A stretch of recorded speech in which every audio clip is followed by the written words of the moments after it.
দেখো, এগুলো আমার নিচের বাড়ি। এই দেখো নিচে বাইরেটা,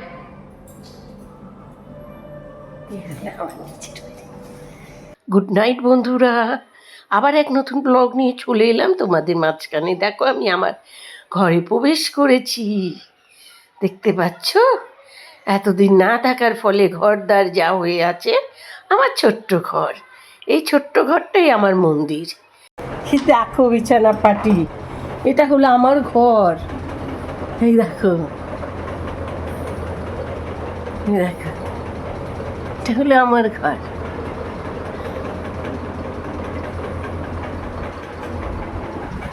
দেখতে পাচ্ছ? এখান দিয়ে এই দেখো, দিনের বেলা দেখাবো, এখান দিয়ে এগুলোকে খেলার মাঠ। এই দেখো আমার পুতুলগুলো দাঁড়িয়ে আছে, খেলা করছে, ঠিক আছে? এই আমার শোকেসের ছোট্ট ছোট্ট পুতুল ভর্তি, দেখো সব কি হয়ে আছে, হালুম বালুম করে নোংরা। এখন তো তবু ভালো দেখছো, আমি তো দুদিন আসিনি, আমি পাড়া পাড়া ঘুরে বেরিয়েছি। আমার ছেলের বউ ওরা আগে চলে এসেছিল, আর একটা লোক নিয়ে ওরা এতটা গুছিয়ে ঝেড়ে পুছিয়ে রেখেছে বলে এখন আমি এসে তবু শুতে পারবো ভাবছি। তারপরে না আর গুছোনোগুলো ধীরে ধীরে গুছোতে হবে, বুঝতেই পারছো তো। যেইটুকুনটা দেখতে পাচ্ছ, এইটুকুনটা তো তাও ওরা এসে আগে গুছিয়ে ফেলেছে, সেই জন্যে। নয় তো না থাকার ফলে যে ধুলো বালি নোংরা যা হয়ে থাকে একটা ঘরে আর কি। এই দেখো আমার এক প্রিয় জায়গা, এই দেখো মীরাবাই কৃষ্ণ, দেখো এই হলো আমার রুম, আচ্ছা।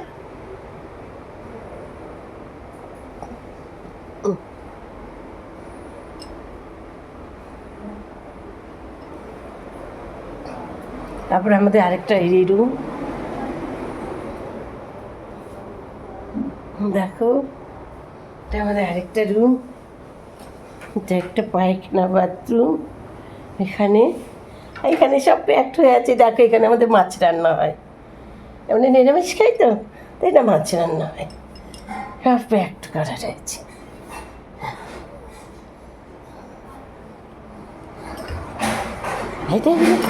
আরেকটা পায়খানা বাথরুম, আর এখানে দেখবে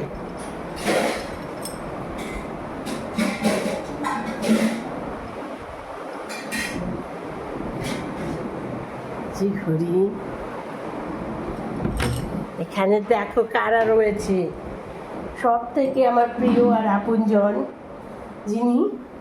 তিনি হলেন এই লক্ষ্মী নারায়ণ। এই দেখো লক্ষ্মী নারায়ণ, বাবা ভোলা, গণেশ, মা কালী, তিন মা কালী সবাই রয়েছে এখানে। মনসার ঘট, এটা বাবা ভোলা। এই দেখো এটা আমার ধনলক্ষ্মী। এইখানে দেখো রাধা কৃষ্ণ রয়েছে, এখানে মা বিপদ তারিণী দুর্গে। এই দেখো